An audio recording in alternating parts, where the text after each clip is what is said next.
지렛대를 이용해서 자기 힘으로 들 수 없는 뭔가를 움직이는 그런 거는 인류의 역사와 함께 해왔다는 거죠. 아르키메데스가 이런 말을 했다고 하죠. 나에게 충분히 긴 지렛대를 준다면 나는 세상을 움직일 수 있을 것이다. 이게 레버리지를 아주 잘 표현하는 그런 말입니다. 자신의 힘으로 할 수 없는 것을 움직이기 위해서는 레버리지를 쓸 필요가 있다는 거죠. 그래서 저자는 이렇게 얘기를 하고 있습니다. 당신이 다른 사람들을 혹은 다른 물건들을 레버리지 하지 않는다면 다른 사람들이 당신을 레버리지 할 것이다. 그리고 결국 더 가난한 상태에 머물게 될 것이다. 네, 안녕하세요. 오늘 가져온 책은 레버리지라는 책입니다. 저자는 롬보어라는 이 사람이고요. 영국 출신인데 자기 자본을 한 푼도 들이지 않고 부동산을 500채 이상 소유하는 걸로 그렇게 성공을 해서 유명해진 인물이라고 합니다. 그렇게 해서 이제 뭐 강의도 하고 책도 쓰고 그런 사람입니다. 이 사람이 강조하는 게 레버리지라는 건데요. 레버리지가 흔히 우리가 빚, 부채 이런 걸 레버리지라고 하는데 여기서 말하는 레버리지는 좀 더 넓은 범위입니다. 그래서 오늘은 이 사람이 말하는 레버리지가 뭔지 의미를 한번 보고 그다음에 레버리지를 하기 위해서는 어떤 게 필요한지 어떤 준비를 해야 되는지 그리고 레버리지를 잘할 수 있는 기술들 그리고 시간 관리 기술 돈을 레버리지하는 방법 그리고 소비 습관 바꾸기 이런 순으로 한번 책을 보겠습니다. 먼저 이 사람이 말하는 레버리지라는 것은 잘하지 못하는 일을 위임하는 기술입니다. 이 일을 위임하는 기술. 먼저 이 책은 한 가지 이야기로 시작을 하고 있는데요. 법이라는 사람이 자기 회사에서 자기가 맡은 일을 자기 스스로 하지 않고 중국 어떤 회사에 외주를 주고 그거를 자기가 한 것처럼 그렇게 했다고 합니다. 근데 이 사람이 연봉이 1억 8천이었는데 그 외주업체 비용으로는 3,800만 원 정도만 지불했다고 합니다. 아주 남는 장사였죠. 그래서 이 법이라는 사람은 이 일로 회사에서 잘렸는데요. 이 저자의 입장에서 관점에서 보면 이 사람은 아주 레버리지를 잘하는 사람입니다. 자기가 직접 하지 않고 그 일을 위임하는 기술이 뛰어나서 직접 하지 않고도 돈을 벌 수 있었던 거죠. 이 회사보다 이 사람이 더 레버리지 기술이 뛰어났다는 겁니다. 그래서 여기서 저자가 말하는 얘가 알리바바는 중국에서 가장 큰 쇼핑몰 플랫폼이지만 상품을 전혀 보유하고 있지 않죠. 중개만 해줄 뿐입니다.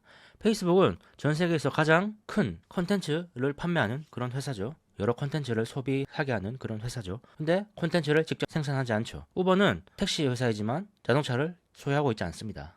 이런 게 바로 레버리지를 잘하는 회사들이라고 저자는 말을 하고 있습니다. 직접 소유하지 않고도 중요한 부분을 위임해서도 성공을 할 수 있다는 거죠.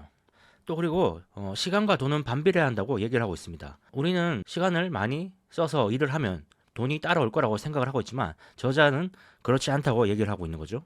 영국에서 평균 소득이 가장 높은 직종은 중개인입니다. 부동산 중개인. 연에 약 2억을 번다고 하네요. 평균적으로. 근데 이 중개인은 부동산을 만들거나 하진 않죠. 중간에서 중개만 해주는 거죠. 일이 그렇게 많지 않다는 겁니다. 시간을 그렇게 많이 쓰지 않는다는 겁니다. 반면에 이 가장 소득의 끝에 있는 직업은 경호원, 경찰, 보육교사, 교통정리원 이런 직업이라고 하는데요. 이런 직업은 하루 종일 일을 해야 되죠. 그러니까 이 저자의 입장에서는 중개인이라는 직업은 레버리지를 아주 잘하는 직업이고 경찰 같은 이런 자신의 시간을 돈으로 바꾸는 직업은 레버리지를 잘 못하는 직업이라는 말입니다. 인류가 발전하면서 이 레버리지 방법이 계속 진화하고 있는 겁니다. 지렛대를 이용해서 자기 힘으로 들 수 없는 뭔가를 움직이는 그런 거는 인류의 역사와 함께 해왔다는 거죠. 아르키메데스가 이런 말을 했다고 하죠. 나에게 충분히 긴 지렛대를 준다면 나는 세상을 움직일 수 있을 것이다. 이게 레버리지를 아주 잘 표현하는 그런 말입니다. 자신의 힘으로 할 수 없는 것을 움직이기 위해서는 레버리지를 쓸 필요가 있다는 거죠. 그게 직업이든 지식이든 어떤 것에서든 간에 이 레버리지를 잘하는 사람이 훌륭한 성과를 올린다는 그런 얘기를 하고 있는 겁니다. 선사시대 때는 맘모스를 이용해서 물건을 날랐을 수도 있습니다. 그 다음에는 바퀴를 이용해서 수레를 이용해서 물건을 날랐겠죠. 그리고 현대에서는 비행기, 자동차, 자전거를 이용해서 자신의 힘으로 들 수 없는, 인간의 힘으로 들 수 없는 어떤 물건들을 나르고 있습니다. 그리고 지금은 구글과 인터넷으로 정보를 레버리지하고 있는 시대죠. 자, 이렇게 맘모스에서 바퀴로 넘어가고 바퀴에서 내연기관으로 넘어가고 내연기관에서 인터넷으로 넘어오는 이 중간 시점을 잘 잡을 수만 있다면 우리는 큰 성공을 할 수 있습니다. 예를 들어서 헨리 포드 같은 사람은 산업혁명이 일어났을 때 기계와 공장을 소유해서 변화를 받아들여서 부자가 됐습니다.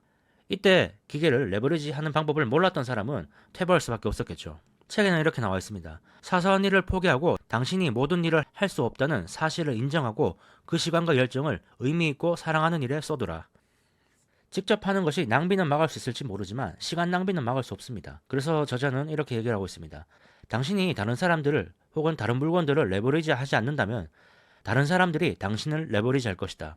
그리고 결국 더 가난한 상태에 머물게 될 것이다 라고 얘기를 하고 있습니다. 무엇을 사용해서든지 레버리지를 해야 된다는 거죠. 자, 그럼 앞으로는 뭘 할 수 있을까요? 책에 나와 있는 내용은 아니지만 이 인공지능은 지금 등장을 하고 있죠. 챗 GPT라든지 회사에서 인턴들 혹은 신입 사원들이 하던 일을 챗 GPT는 지금 다 할 수 있습니다. 게다가 이런 인공지능은 거절을 하거나 화를 내거나 짜증을 내거나 슬퍼하지도 않습니다. 계속 시키기만 하면 되죠. 저자의 말 맞다나 이 귀찮은 일을 인공지능에 맡기고 우리는 더 생산적인 일, 하고 싶은 일을 잘할 수 있는 시대가 지금 오고 있는 겁니다. 마치 헨리 포드가 기계가 처음 나왔을 때 이걸 잘 활용해서 큰 돈을 번 것처럼 지금 그런 시대가 오고 있다는 거죠. 인공지능에 대해서는 책에는 나와 있지 않지만 제가 이전에 소개해드렸던 마이크로소프트의 CEO죠. 사티아 나델라의 히트 리프레시, 그리고 송기령 저자님이 쓰신 시대예보 라는 책에서 앞으로 미래가 어떻게 바뀔 건지 잘 설명을 하고 있으니까 한 번쯤 보시길 추천드립니다. 이렇게 생각을 많이들 하실 텐데요. 인공지능에게 직업이 뺏길 것이다 라고 생각을 많이 하죠.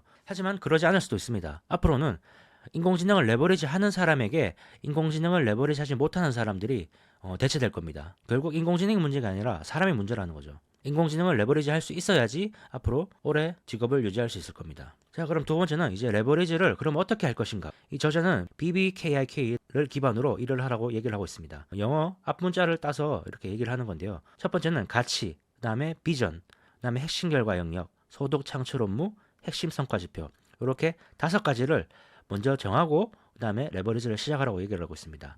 처음부터 가치부터 하나씩 보죠. 가치. 먼저 내 인생에서 가장 중요하다고 느끼는 일이 뭔지 정해야 된다는 겁니다. 건강, 가족, 돈, 자유, 행복, 학습, 성공, 성장, 여행, 외모, 이런 것처럼 추상적인 개념을 모두 적는 겁니다. 단어가 생각나지 않을 때까지 계속 적으라고 저자는 얘기를 하고 있습니다. 그리고 각 항목을 신중하게 평가한 뒤 내가 가장 중요하다고 생각하는 것 순서대로 기준을 세워서 순서대로 재배열하라고 얘기를 하고 있습니다. 예를 들면 이렇게 할 수 있겠죠. 이런 식으로 적는 겁니다. 무차별적으로 학습, 여행, 외모, 가족, 정직, 건강, 책임감, 돈, 봉사, 이런 식으로 생각이 날 때까지 다 적고, 그리고 이거를 순서대로 나열하는 겁니다. 가장 중요한 게 뭔지 이런 식으로 적는 거죠. 그러면 나에게 있어서 가장 가치 있는 것이 뭔지 알 수 있겠죠. 자, 이렇게 했다면 이제 두 번째 단계로 넘어갑니다. 두 번째 단계는 이제 비전을 설정하는 겁니다. 비전. 이 사람은 죽음의 수용소라는 책으로 아주 유명한 그런 사람이죠. 의사인데 나치 포로 수용소에서 잡혀서 아주 잔혹한 행위를 당하면서도 살아나와서 이 책을 적은 사람이죠. 이 사람이 이 나치 수용소에서 그런 고문을 당하면서도 버틸 수 있었던 게 바로 이 비전 때문이라고 얘기를 하고 있는데요. 그만큼 이 비전이 중요하다라는 뜻이 되겠습니다. 다른 회사들은 어떤 비전을 가지고 있는지 한번 볼까요? 예를 들어서 한번 보고 한번 맞춰보시길 바랍니다. 첫 번째는 전 세계 정보를 체계화하고 누구나 접근하여 사용할 수 있게 만드는 것. 사람들이 온라인에서 사고 싶은 상품을 찾을 수 있는 장소를 구축하는 것. 세상이 움직이는 방식을 바꾸는 것. 전 세계 소아마비를 박멸하는 것. 부자가 되는 것. 정말 맛있는 케이크를 만드는 것. 각각 어떤 회사들의 비전일까요? 먼저 첫 번째, 전 세계 정보를 체계화하고 누구나 접근하여 사용할 수 있게 만드는 것. 이건 구글의 비전입니다. 그리고 이 두 번째는 아마존의 비전입니다. 아마존. 세 번째는 세상을 움직이는 방식을 바꾸는 것. 이것은 포드의 비전입니다. 이전에는 마차를 타거나 자전거를 타고 그런 식으로 움직였겠죠. 근데 이제 자동차를 누구나 타고 이동할 수 있게 세상 움직일 방식을 바꾸는 것. 이것이 바로 포드가 설정한 비전이었습니다. 그리고 네 번째는 전 세계의 소아마비를 박멸하는 것. 이것은 빌 앤 멜린다 게이츠 재단, 빌 게이츠 재단의 비전입니다. 다섯 번째는 워렌 버핏입니다. 부자가 되는 것. 이런 원대한 비전이 아니더라도 부자가 되는 것 그 자체, 그것도 비전이 될 수 있다는 거죠. 그리고 여섯 번째는 정말 맛있는 케이크를 만드는 것. 이것은 미스터 키플링이라는 케이크 만드는 그런 회사겠죠. 자, 이런 식으로 우리도 한번 비전을 설정해 볼 수 있습니다. 자, 그럼 이제 우리의 비전을 한번 파악해 볼까요? 이런 것들을 고려하라고 얘기를 하고 있습니다. 당신의 삶은 어떤 목적에 기여하는가? 다른 사람이 기여할 수 있는 당신만의 비전은 무엇인가? 그 비전이 당신에게 중요한 이유는 무엇인가? 3년, 5년, 10년 혹은 20년 후에 삶이 어떤 모습이기를 원하는가? 사람들에게 어떻게 기억되기를 원하는가? 이런 것들을 고려해서 자신의 비전이 어떤 건지 한번 적어보시길 바랍니다. 이 비전과 가치는 연결되어 있습니다. 이전에 어떤 가치를 가장 먼저 뒀는지 보면은 어떤 비전을 설정해야 될지 대충 나올 수 있겠죠. 예를 들어서 돈이 1번이었다면 부자가 되는 것, 뭐 이런 것들이 될 수 있겠죠. 반대로 돈이 이런 가치에 포함되어 있지 않는데, 핵심 가치에 포함되어 있지 않는데 부자가 되는 것을 비전으로 설정한다는 것은 그것도 모순이 될 수 있습니다. 이런 가치와 비전을 일치시키는 것, 그것이 중요하겠죠. 돈, 학습, 그다음에 봉사, 이런 것들을 핵심 가치로 설정을 한다면은 비전을 이렇게 설정할 수 있을 겁니다. 투자, 경제에 대한 지식을 습득하고 다른 사람들에게 알려준다. 이건 제가 채널을 운영을 하면서 계속 생각을 했던 그런 내용인데요. 책을 읽을 시간이 없거나 그런 사람들이 생각보다 많이 있을 수 있습니다. 시간뿐만이 아니라 모종 이유로 책을 읽을 수 없는 사람들, 잘 읽지 못하는 사람들, 그런 사람들이 있을 수 있습니다. 그런 사람들은 제가 생각했을 때는 좀 큰 손해를 보고 있는 게 아닌가라는 생각이 드는데요. 그래서 그런 사람들에게 지식을, 정보를 좀 전달하는 것을 비전으로 그런 목표를 두고 이런 채널을 운영하고 있습니다. 그런 관점에서 보면 어토톡 채널의 비전은 투자 경제에 대한 지식을 습득하고 다른 사람들에게 알려준다라는 걸로 할 수 있겠네요. 이런 것처럼 여러분도 한번 해보시면 좋을 것 같습니다. 자, 그리고 세 번째는 핵심 결과 영역. 비전을 성취하기 위해서 초점을 맞춰야 하는 최고의 가치. 예를 들어서 가족이 될 수 있겠죠. 비전에 맞는 가치는 뭔지 알고 그 가치에 따라서 살고 있는지 매일, 매주, 매년, 매월 점검을 하라고 얘기를 하고 있습니다. 그 다음에는 소득 창출 업무입니다. 이 저자가 말하는 이 소득 창출 업무라는 거는 핵심 결과 영역에 부합하고 거기에 기여할 수 있는 업무를 의미합니다. 그러니까 핵심 결과 영역이 만약에 돈이라면 투자서 읽기, 기업 보고서 읽기, 뭐 투자 집행하기 이런 것들이 소득 창출 업무가 되겠죠. 근데 핵심 결과 영역이 돈인데 뭐 여행 가기를 우선순위에 두면 안 되겠죠. 저자의 말에 따르면은 모든 업무는 동등하지 않습니다. 가장 중요한 일에 우선순위를 부여하는 것이 레버리지의 핵심입니다. 가장 수익률이 높은 일에 초점을 맞춰서 소득 창출 업무를 설정하라고 저자는 얘기를 하고 있습니다. 마지막은 핵심 성과 지표. 앞서 했던 것들, 그런 것들을 잘 하고 있는지 체크할 수 있는 그런 지표를 스스로 만들어서 평가를 하라는 그런 말입니다. 만약에 사업이라면 목표 판매량, 마케팅, 재정 보고서 뭐 이런 것들을 적어서 그런 것들이 잘 진행되고 있는지 평가를 하라는 거죠. 핵심 가치가 돈이라면 뭐 자산 수익률, 저축률 이런 것이 되겠죠. 자, 그럼 이제 본격적으로 레버리지를 잘 할 수 있는 요령이라고 할 수 있겠네요. 책에서는 포괄적인 내용을 많이 하고 있는데요. 예를 들어서 이메일을 효율적으로 관리하는 방법, 그리고 뭐 자료를 효율적으로 관리하는 방법 이런 것들 나오는데요. 항상 메일함이 비어있게 만들어 둬라, 뭐 이런 얘기도 하고 있고요. 또 웹하드를 사용해서 시간을 많이 단축을 해라. 클라우드 같은 걸 사용해서 시간을 많이 단축해라. 그리고 뭐 오디오북, 속독 이런 것들을 활용해서 다른 사람들의 지식을 습득을 해라 라고 얘기를 하고 있고요. 또 파트너십, 동반자, 직원 이런 것들을 잘 찾아서 좋은 사람들을 찾아서 잘 활용을 해라 이런 것들을 얘기하고 있는데요. 그런 것들의 핵심은 일단 지식입니다. 지식을 어떻게 레버리지 할 것인가. 내가 모든 세상의 지식을 다 할 수는 없죠, 당연히. 그래서 다른 사람이 미리 이뤄놓은 지식, 습득해놓은 지식을 우리는 레버리지 한다는 거는 이용을 한다는 거죠. 함으로써 우리는 실수를 줄일 수 있습니다. 시간을 많이 단축할 수 있다는 거죠. 조지 소로스죠. 조지 소로스 같은 경우에는 이 칼포퍼라는 철학자이자 교수인데요. 칼포퍼의 지식에 빠져서 대학 제자로 들어가서 배웠다고 합니다. 그리고 버핏 같은 경우에는 벤자민 그레엄의 증권 분석 책을 읽고 무작정 벤자민 그레엄이 교수로 있는 컬럼비아 스쿨로 무작정 찾아갔다고 합니다. 페이스북의 차감자 마크 저커버그는 스티브 잡스를 멘토로 삼았습니다. 이런 식으로 내가 하고자 하는 분야에서 이미 성공을 한 사람들을 멘토로 삼고 그 사람들에게 찾아가서 직접 배우라고 저자는 얘기를 하고 있습니다. 그게 지식을 레버리지 할 수 있는 가장 직접적이고 확실한 그런 방법이라는 거죠. 그런데 만약에 내가 배우고 싶은 사람이 동시대를 살고 있지 않을 수도 있죠. 이미 죽었다거나 그럴 수 있습니다. 그럴 때는 또 좋은 방법이 있습니다. 독서라는 좋은 방법이 있죠. 윌 스미스는 이런 말을 했다고 합니다. 우리 모두를 앞서서 살았던 수많은 사람이 있다. 부모, 학교, 당신을 괴롭히는 모든 문제는 전혀 새로운 것이 아니다. 누군가 이미 겪었던 문제들이다. 책에 쓰여 있지 않은 문제는 없다. 우리가 어떤 일을 마스터하고 잘하는 데 있어서는 그것을 계속 반복해보는 게 가장 확실하죠. 그런데 우리가 반복할 수 없는 것이 인생입니다. 누구나 인생은 다 처음 살죠. 근데 간접적으로 인생을 여러 번 살아볼 수 있는 그런 방법이죠. 바로 독서입니다. 독서.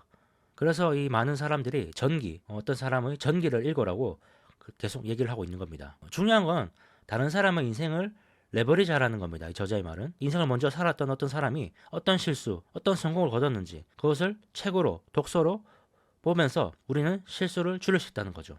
윌 스미스 말 맞다나 책에 쓰여 있지 않은 문제는 없습니다.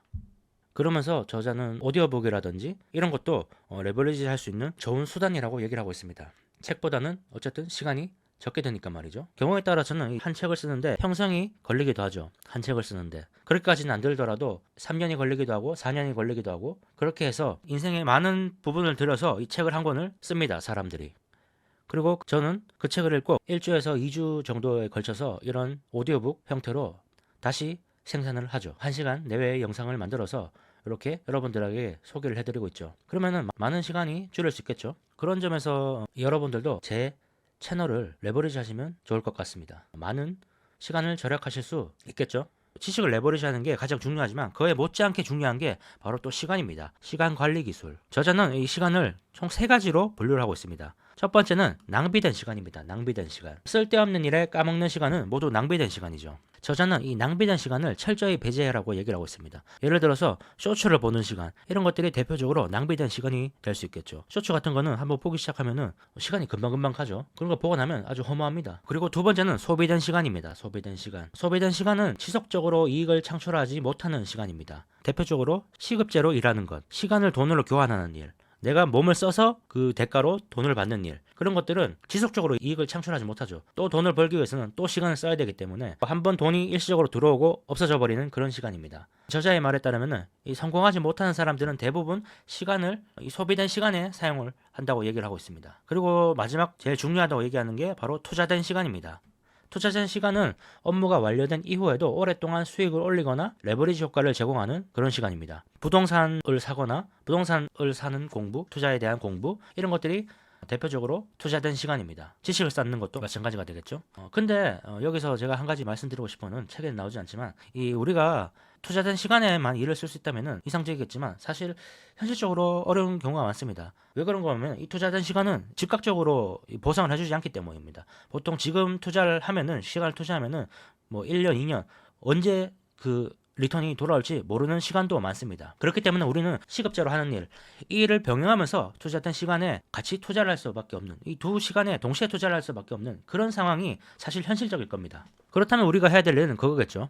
이 소비된 시간을 투자된 시간으로 바꿀 수 있는 방법이 분명히 있습니다. 그건 바로 이 소비된 시간으로 번 돈으로 자산을 사는 겁니다. 이전의 책 부자 아빠 가난한 아빠에서도 말씀드렸지만 우리는 이 자산을 사는데 집중해야 됩니다. 소비된 시간을 지속적인 이익으로 바꾸기 위해서는 소비된 시간으로 번 돈으로 자산을 사면 되겠죠. 그러면 우리는 사실상 투자된 시간을 쓰는 것과 마찬가지가 되겠죠. 근데 이 소비된 시간으로 그것을 저축하는 것도 아닌 만약에 사치품을 산다거나 골프 레슨을 듣는다거나 차 같은 걸 사면은 그거는 이 소비된 시간을 낭비된 시간으로 바꾸는 겁니다. 그래서 우리는 현실적으로 이 소비된 시간을 쓰지만 이것을 어떤 것으로 바꿀 것인가, 투자된 시간으로 바꿀 것인가, 낭비된 시간으로 바꿀 것인가는 우리가 직접 선택할 수 있다는 거죠.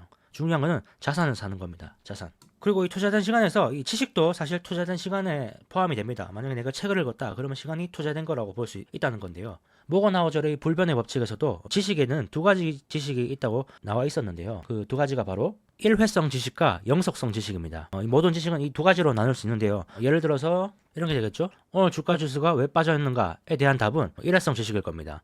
반면에 이 질문, 사람들은 주식 폭락장에서 어떻게 행동하는가? 여기에 대한 답은 영속성 지식에 해당할 수 있겠죠. 오늘 주가 지수가 빠진 이유는 엔케리 자금이 일본으로 돌아가면서 환매되면서 주가가 빠졌다. 전쟁으로 인해서 주가가 빠졌다. 이런 것들은 일회성 지식입니다. 시간이 지나면은 사실 의미가 없는 그런 지식이죠. 반면에 영속성 지식 같은 경우에는 시간이 지나도 계속 도움이 되는 그런 지식입니다. 폭락이 왔을 때 사람들은 어떻게 행동을 하는가? 폭락이 왔을 때 사람들은 무분별하게 주식을 던져버린다. 그런 행동들은 자산 가격을 떨어뜨린다. 그리고 떨어진 자산 가격은 우리에게 기회를 준다. 이런 것들은 영속성 지식입니다. 이런 내용이 담겨있는 책이라면 한 번 읽으면 평생에 걸쳐서 우리에게 도움을 줄 겁니다.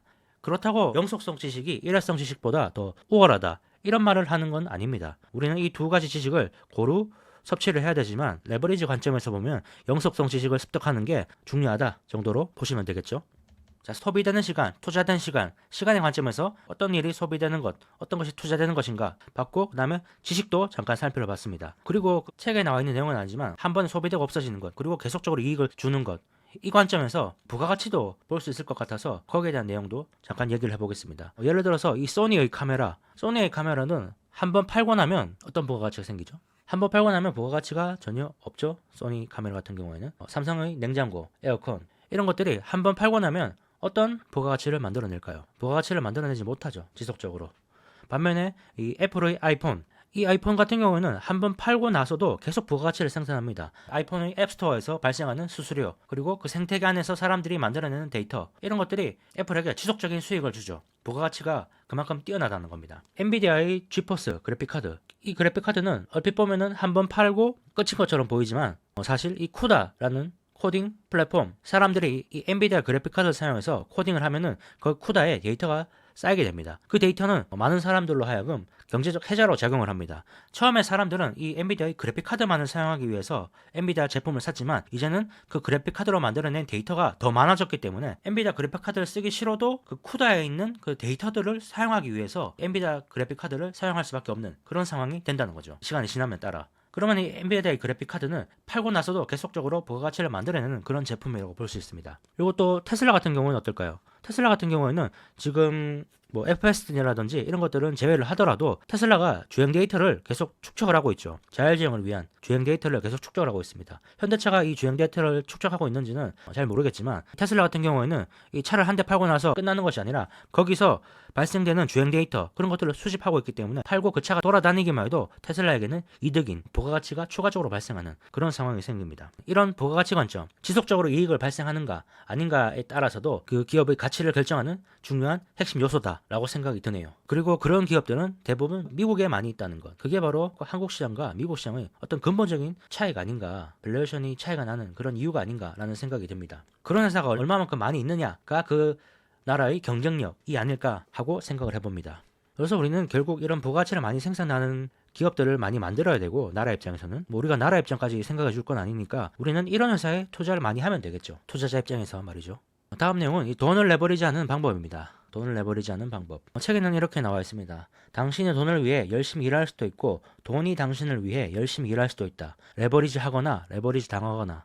자, 먼저 레버리지 당하는 사람들이 어떤 사고방식을 가지고 있는지 한번 보죠. 돈을 벌려면 열심히 일해야 한다. 돈을 버는 것은 힘든 일이다. 돈으로 행복을 살 수 없다. 돈은 사람을 행복하게 만들지 않는다. 자본주의는 탐욕적이다. 내가 돈을 벌면 친구들은 나를 좋아하지 않거나 비판할 것이다. 이게 바로 레버리지 당하는 사람들의 사고방식입니다. 그럼 레버리지 하는 사람들은 어떤 사고방식을 가지고 있을까요? 돈이 나를 위해 일하게 만들어야 한다. 돈을 만들어내는 것은 비교적 쉬운 시스템이다. 돈은 거의 무한대로 어디에나 풍부하게 있다. 돈은 병을 치료하고 자선을 베풀 수 있게 하며 시간을 되돌려준다. 돈은 사람을 행복하게 만든다.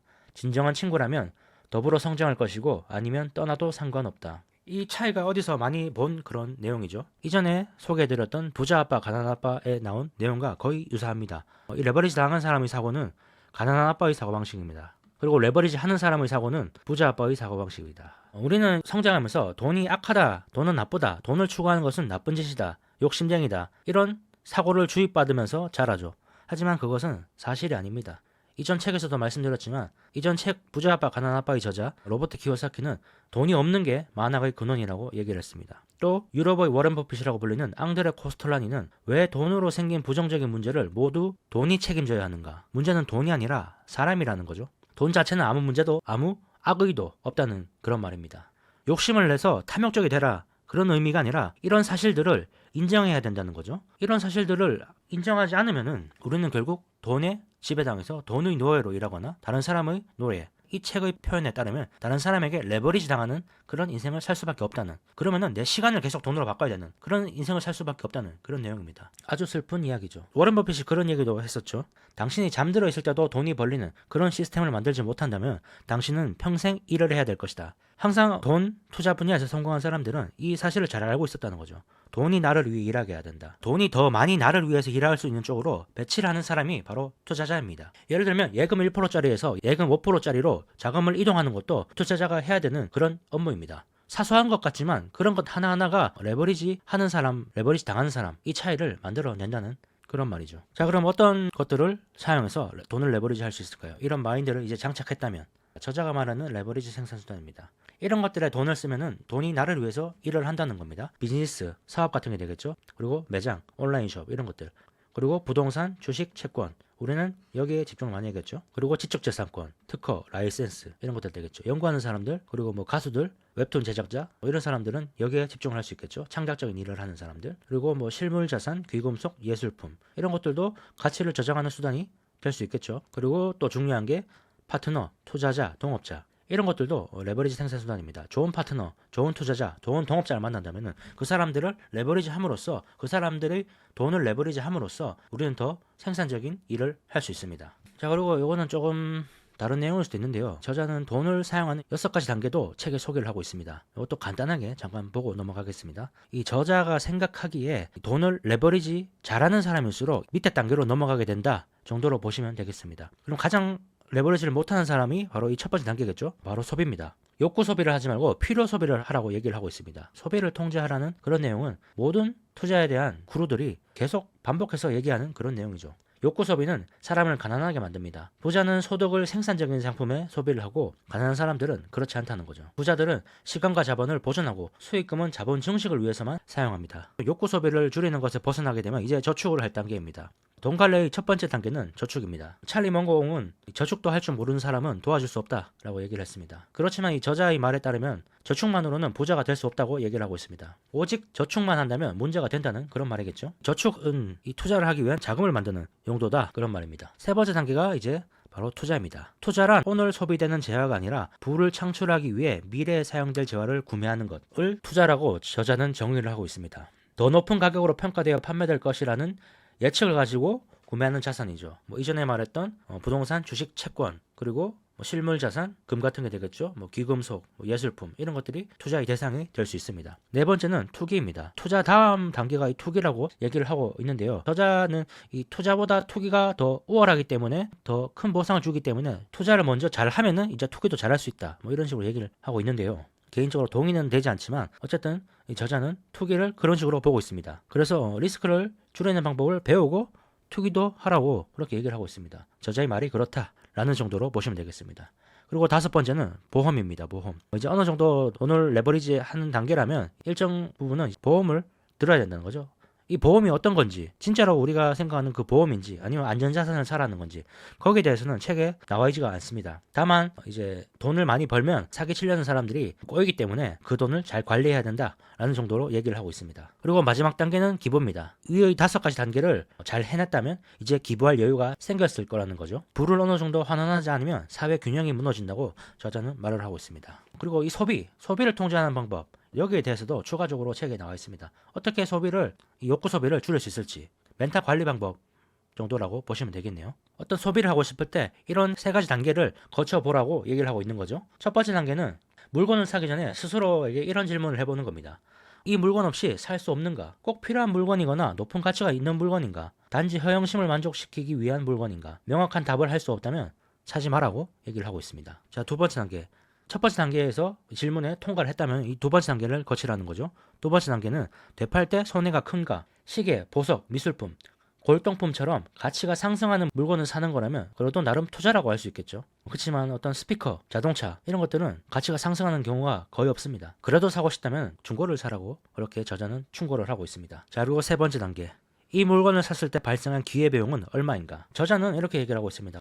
어떤 사람들은 항상 빚을 지고 어떤 사람들은 항상 저축만 합니다. 누가 오를까요? 기회비용을 따져보면 된다는 거죠. 예를 들어서 롤렉스를 사기 전에 이렇게 생각을 해보는 겁니다. 롤렉스 시계가 500만 원이다. 그러면 이 500만 원으로 지금 뭘 살 수 있을까? 예를 들어서 삼성전자 주식을 살 수 있다. 그러면은 삼성전자 주식을 사는 게 좋을까? 앞으로 나에게 도움이 될까? 아니면 롤렉스 시계를 사는 게 좋을까? 이렇게 생각을 해보고 물건을 사든지 투자를 하든지 하라는 그런 내용입니다. 개인적인 경험을 한 가지 얘기를 드리면 제가 이제 처음 아르바이트를 했던 이유는 사실 오토바이를 사려고 아르바이트를 시작했습니다. 그러면서 그 아르바이트를 하면서 책 한 권을 같이 읽었죠. 그 책이 바로 워렌 버핏 인물 평전인데요. 처음에 오토바이를 사기 위해서 아르바이트를 시작했지만 그 아르바이트비를 받았을 때는 그 책을 잘 읽었겠죠. 책을 읽고 나니까 이 주식을 사면 부자가 될 수 있을 것 같더라고요. 그때 당시에 70만 원이었는데요.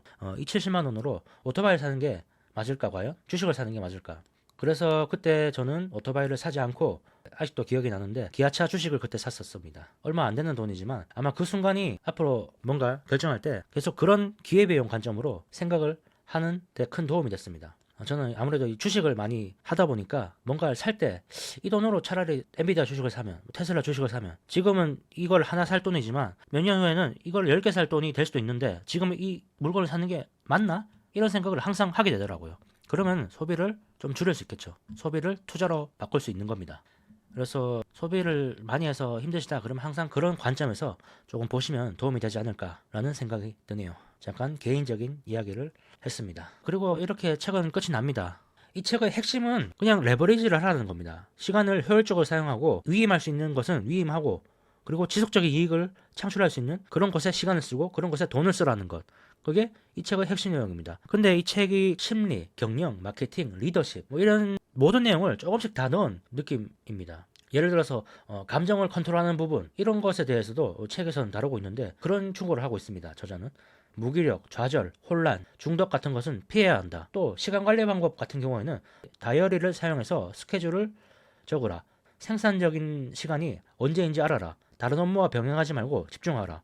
뭐 이런 좀 뻔한 내용들이 너무 많이 들어있는 그런 느낌도 있었습니다. 또 사람을 레버리지하는 방법에 대해서도 얘기를 하고 있는데 예를 들어서 리더십도 레버리지 할 수 있다는 거죠. 훌륭한 관리자를 고용해서 경영인으로 앉혀서 그 사람을 활용해라 이런 얘기도 하고 있습니다. 저자는 다시 시작할 수 있다면 인재를 레버리지 하는 거에 가장 많은 시간을 투자할 거라고 그렇게 얘기를 하네요. 하여튼 뭐 이런 식으로 좀 너무 광범위한 내용을 다루고 있어서 집중력이 흐트러진다? 약간 그런 느낌도 들었습니다.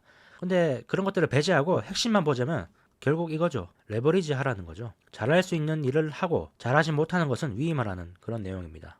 돈, 시간, 지식의 관점에서도 레버리지를 하라는 거죠. 돈을 레버리지 하라는 레버리지 할 수 있는 자산을 사라. 지속적으로 수익을 창출해줄 그런 자산을 사라. 그런 사업을 하라 라고 얘기를 하고 있는 거고 시간을 레버리지 하라는 말은 지속적인 이익을 줄 수 있는 곳에 시간을 써라 가 되겠습니다. 처음에 말씀드렸다시피 이 사람이 자기 자본을 하나도 들이지 않고 한 푼도 들이지 않고 부동산을 500채 이상 사서 성공한 걸로 유명한 그런 사람이죠. 그래서 그런지 이렇게 레버리지 하는 것을 강조를 하고 있는 그런 느낌입니다. 그렇다고 이 저자가 말하는 게 과도하게 빚을 져서 투자를 하라 이런 내용은 당연히 아닙니다. 사실 이 레버리지는 아주 훌륭한 도구죠. 작은 힘으로도 이 큰 일을 해낼 수 있는 큰 물체를 들 수 있는 게 레버리지입니다. 예를 들어서 내가 기술도 있고 아이디어도 있다. 그러면은 돈만 레버리지 할 수 있다면은 아주 큰 성공을 할 수 있을 겁니다. 그리고 그 돈을 빌려줄 사람은 얼마든지 있다는 거죠. 기술이나 아이디어가 있다면 말이죠. 레버리지를 하고 있는지, 레버리지를 당하고 있는지 그런 레버리지 관점에서 한번 나의 업무, 나의 직업, 나의 투자 이런 것들을 생각해보고 어떻게 하면 레버리지를 할 수 있을까? 다른 사람들을 활용할 수 있을까? 그런 관점에서 한 번쯤 자신의 일을, 자신의 투자를 돌아볼 수 있는 계기가 되는 그런 시간이 됐으면 합니다. 네, 그럼 오늘은 롭 무어의 레버리지 한번 같이 읽어봤습니다. 영상의 내용이 도움이 되셨다면 구독과 좋아요 그리고 공유도 한 번씩 부탁드립니다. 그럼 또 저는 다음 영상에서 다른 책으로 찾아오겠습니다. 그리고 혹시 원하시는 책이 있으시거나 하시다면 댓글 남겨주시면 제가 가능하다면 그 책으로 영상도 제작을 해보겠습니다. 네, 그럼 오늘도 영상 시청해주셔서 감사합니다.